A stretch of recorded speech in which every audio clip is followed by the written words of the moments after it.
Salut tout le monde, j'espère que vous allez bien, je vous souhaite la bienvenue sur ma chaîne. Dans cette vidéo, je vous montre comment je réalise cette magnifique robe en satin avec des liens et des fronts sur les côtés. Donc si ça vous intéresse de savoir comment je l'ai réalisée, surtout restez avec moi. Je commence par la construction de ma robe. Donc, tout d'abord, je trace une droite verticale à quelques centimètres du bord. Cette ligne va correspondre au milieu devant de ma robe. Je vais ensuite tracer une première perpendiculaire à une vingtaine de centimètres du haut de ma feuille. Cette ligne va correspondre à ma ligne de poitrine. Je vais ensuite mesurer la distance entre ma poitrine et ma taille. Et je reporte cette mesure sur ma feuille sous la ligne de poitrine. Et voici ma ligne de taille.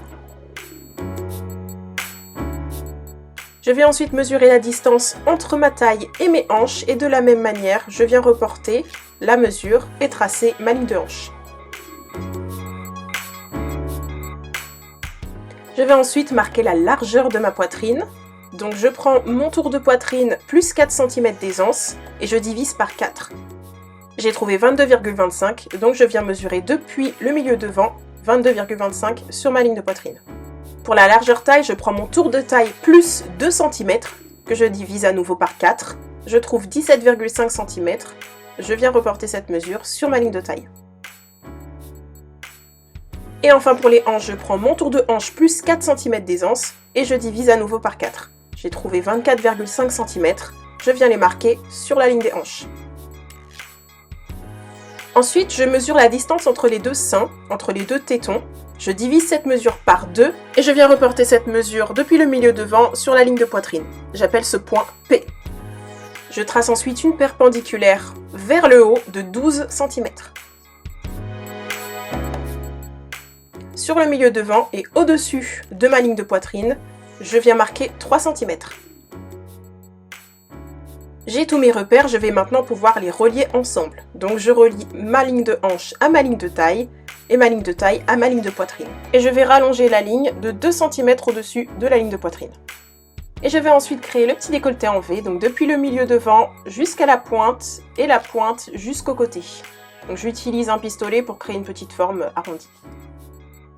Par contre, je ne vais pas garder cette petite pointe au niveau de la ligne de taille, donc je prends mon pistolet pour dessiner une petite ligne courbée. Je vais ensuite construire une pince poitrine à quelques centimètres de la ligne de côté. Et à 5 cm de la ligne de côté, je vais tracer une droite qui va aller en direction du point P. Je ne vais pas la faire aller jusqu'à ce point, je vais m'arrêter avant, donc je fais une droite d'environ 6 cm.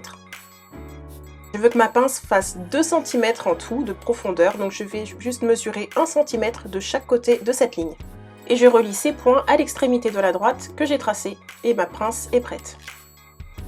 Je vais maintenant tracer la partie basse de ma robe. Je ne veux pas aller tout droit, je veux qu'elle soit resserrée un petit peu, donc je vais enlever quelques centimètres. Et je relie ainsi tout droit jusqu'en bas. Cette petite pointe à la ligne de hanche ne me plaît pas, nous n'avons pas d'angle droit sur le corps. Donc je prends mon pistolet et je viens dessiner une jolie courbe comme ceci.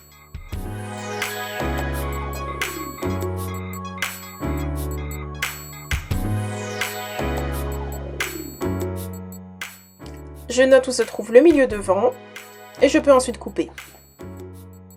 Je coupe tout autour, excepté au niveau de la pince. Là, je vais laisser quelques centimètres de papier. Je m'en occuperai plus tard. Je vais maintenant tracer le dos. Donc, je me munis de mon devant que je place sur la feuille de papier et je viens marquer où se trouvent les lignes de poitrine, de taille et de hanche.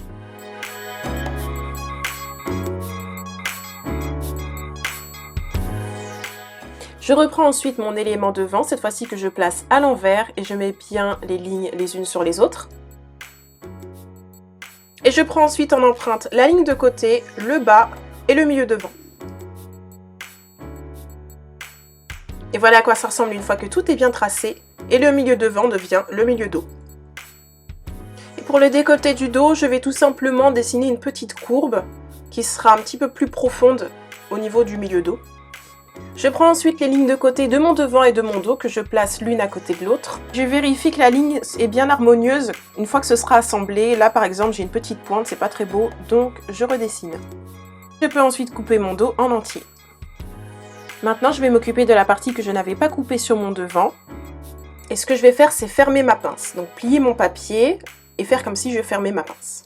Et comme vous pouvez le voir, les lignes ne correspondent plus, rien ne va plus. Mais pas de panique, tout ce que je dois faire, c'est redessiner la ligne pour qu'une fois que ma pince est fermée, j'ai une forme d'emmanchure correcte. J'ai retracé la ligne, maintenant je garde toujours ma pince fermée et je peux couper ce dont j'ai plus besoin. Et voilà ce que ça donne une fois ouvert. J'ai un petit chapeau de pince comme ça, c'est pas très beau mais on s'en fiche car la pince sera fermée et une fois qu'elle est fermée, tout va bien. Et voici le tissu que je vais utiliser. Donc il s'agit d'un satin de polyester et je vais couper dans le biais, c'est-à-dire dans le sens diagonal du tissu parce que c'est beaucoup plus souple et beaucoup plus élastique. Et je vais prendre une des extrémités du tissu que je vais tirer comme ceci pour avoir ma diagonale. Et je commence par placer mon élément devant, donc au pli. Je mets quelques épingles et je viens rajouter les valeurs de couture. Je mets 2 cm au côté, 1 cm au niveau du décolleté et de l'emmanchure. Et je vais juste rallonger ma robe de 5 cm. Donc je mets 5 cm en bas.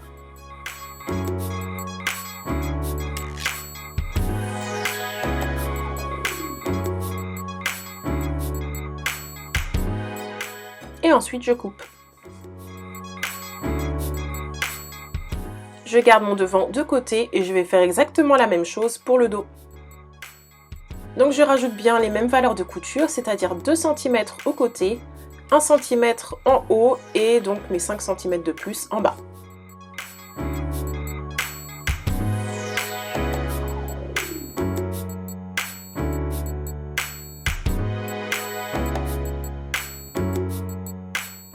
Je vais également faire des crans pour bien marquer les lignes de hanche, de taille et de poitrine. Je vais également bien marquer où se trouvent mes pinces. Et je vais d'ailleurs me munir de mon devant et commencer par fermer les pinces.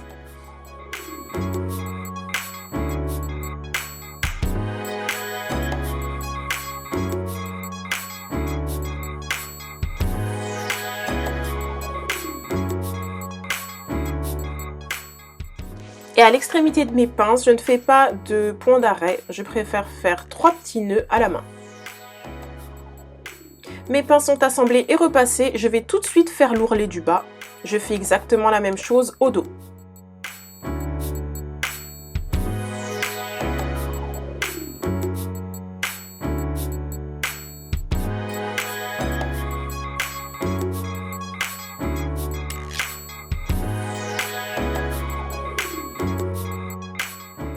J'ai donc fait mon ourlet au devant et au dos. Je peux maintenant les placer endroit contre endroit et assembler aux côtés à 2 cm. Voilà, j'ai assemblé les coutures de côté, j'ai également surjeté pour la propreté et j'ai repassé mes coutures ouvertes bien à plat. Je laisse ma robe de côté, je vais maintenant m'occuper de la doublure. Donc je reprends du tissu que je plie également dans le biais et je viens placer mes éléments devant et dos. Je veux uniquement doubler le haut de ma robe, donc je mesure 10 cm sur la couture de côté. Et ensuite, je rajoute 1 cm de valeur de couture tout autour. Et depuis les 10 cm que j'ai mesurés sur la ligne de côté, je vais tout droit jusqu'au milieu devant. Je fais exactement la même chose pour le dos.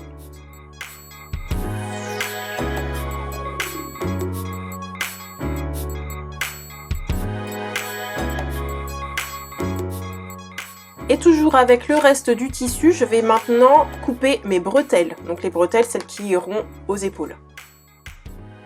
Je vais découper 2 bandes de 2,5 cm de hauteur et de 50 cm de long dans le biais. Maintenant, je me munis de ma robe car j'ai besoin de mesurer et savoir à partir d'où je souhaite placer du coup les lanières qui iront sur les côtés. Donc depuis le bas, je mesure, je veux les placer environ 55 cm. Donc je place une épingle à 55 cm et ensuite je plie ma robe en deux pour venir placer une épingle à la même distance de l'autre côté, sur l'autre couture de côté. Et maintenant, je vais venir tracer du coup les lanières qui se placeront sur le côté.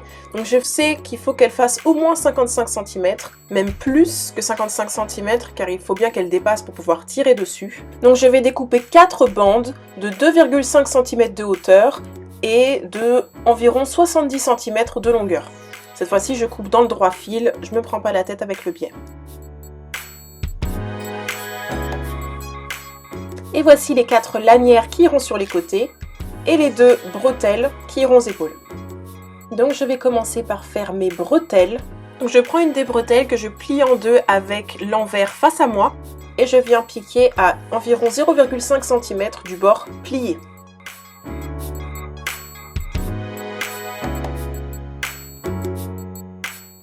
Une fois que c'est fait, je vais dégarnir la valeur de couture, c'est-à-dire retirer un petit peu de valeur de couture afin de laisser que 2 voire 3 mm.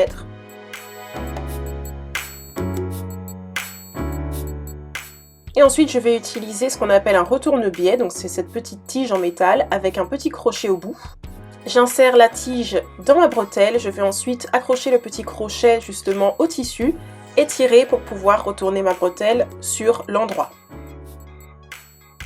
Et voilà à quoi ça ressemble, je fais la même chose pour l'autre bretelle. Et pour les lanières que je vais placer aux côtés, je vais procéder différemment. Je vais tout simplement tout plier vers l'intérieur et effectuer une petite surpiqûre vraiment au bord pour maintenir le tout fermé.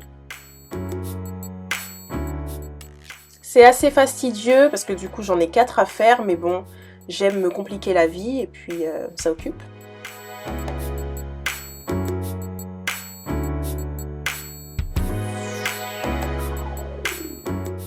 Et voici à quoi ça ressemble. Une fois que les 4 sont faites, je vais pouvoir les repasser bien à plat.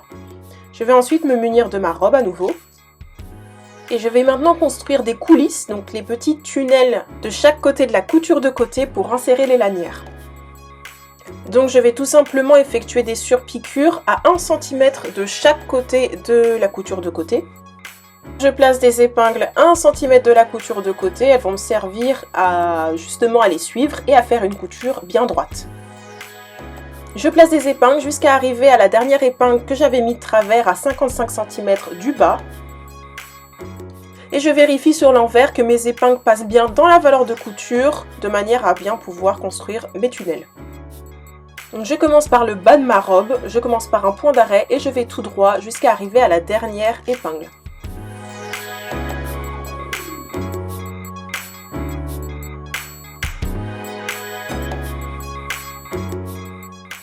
J'arrive à la dernière épingle, je vais tout simplement terminer par un point d'arrêt.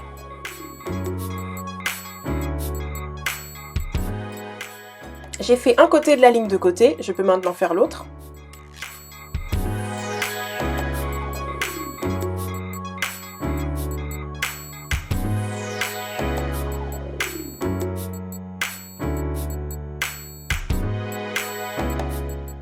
Et voilà à quoi ressemblent mes 2 surpiqûres. J'ai les 2 surpiqûres de chaque côté de la couture de côté. Je vais maintenant pouvoir insérer mes lanières à l'aide d'une épingle à nourrice. Je prends donc une des lanières et je mets l'épingle à nourrice à une des extrémités. Et je vais ensuite insérer cette lanière dans une des 2 coulisses, un des 2 tunnels que je viens de créer. Donc je me suis un peu compliqué la vie, j'ai retourné ma robe sur l'envers et j'ai inséré mes lanières depuis le haut de ma robe. Alors que j'aurais très bien pu garder ma robe sur l'endroit et insérer depuis le bas, ça aurait été beaucoup plus simple, mais bon. Et comme vous pouvez le voir, je fais glisser ma lanière à travers ma coulisse et hop, on peut voir la petite tête de l'épingle à nourrice et je tire, je suis arrivée à l'autre bout. Mais là, j'ai toujours ma lanière en fait qui dépasse à l'intérieur, donc je vais continuer de tirer jusqu'à ce que ma lanière disparaisse à l'intérieur de ma valeur de couture. Mais attention, je fais en sorte qu'elle s'arrête justement à l'entrée du tunnel, là où j'ai fait mon point d'arrêt. Et je maintiens le tout avec une épingle. Et je viens insérer une deuxième lanière de l'autre côté de la couture de côté. Mes 2 lanières sont bien mises et bien maintenues par des épingles. Je vais maintenant faire une petite surpiqûre transversale pour bien maintenir les lanières en place et qu'elles ne bougent plus.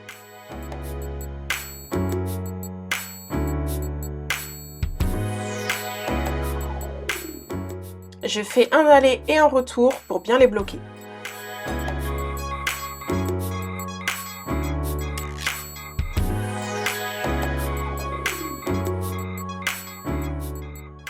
Et voici, j'ai inséré mes 4 lanières des 2 côtés de ma robe.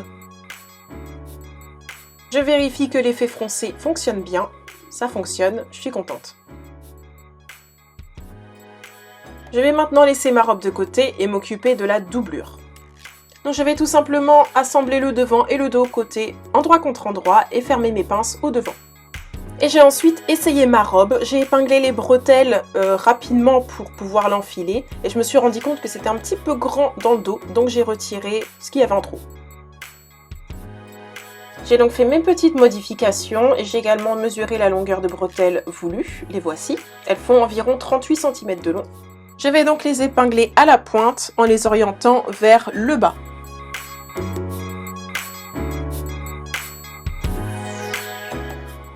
Je retourne ensuite dans le dos, je vais mesurer depuis le milieu dos 8 cm de chaque côté et c'est à cet endroit que je vais venir épingler l'autre extrémité de mes bretelles. Elles sont toujours orientées vers le bas. Je peux ensuite me munir de ma petite doublure, donc voilà à quoi elle ressemble, et je vais la retourner sur l'envers. Ma robe doit elle rester sur l'endroit et je vais venir glisser ma robe à l'intérieur de ma doublure. Donc la doublure doit se trouver au-dessus. J'ai donc placé ma doublure et ma robe endroit contre endroit et je fais attention à ce que les bretelles soient bien entre la robe et la doublure. Et je peux ensuite placer des épingles tout autour.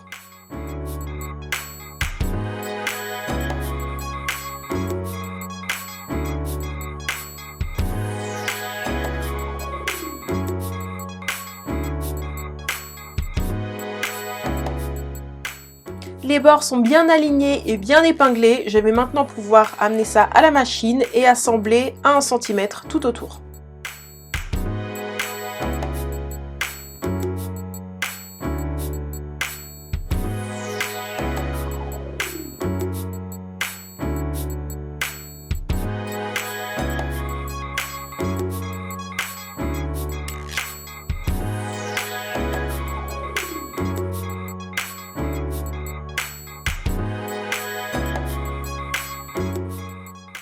Ma doublure est donc assemblée, je vais dégarnir mes valeurs de couture, donc retirer un petit peu de valeur de couture juste au-dessus des pointes et cranter au milieu devant, c'est-à-dire faire des petites entailles pour qu'ils se retournent plus facilement. Je fais également des crans au niveau des côtés là où il y a mes pinces. Et lorsque je retourne le tout sur l'endroit, voilà ce que ça donne. Mais il me reste 2 petites étapes pour que ce soit parfait. Et la première, c'est faire une piqûre de maintien, c'est-à-dire une petite surpiqûre uniquement sur la doublure, vraiment au bord de la couture. Donc je couche mes valeurs de couture vers la doublure et je vais effectuer une petite surpiqûre à environ 2 mm du bord. Je fais cette piqûre pour éviter que la doublure ressorte.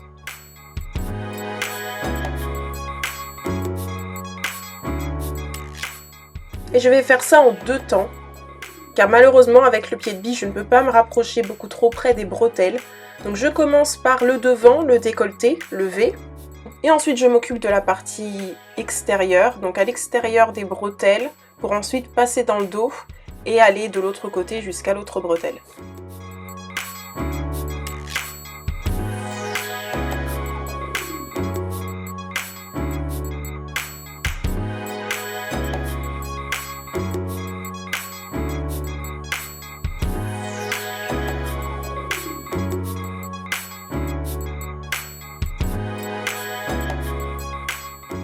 Et voici à quoi ça ressemble une fois que c'est fait.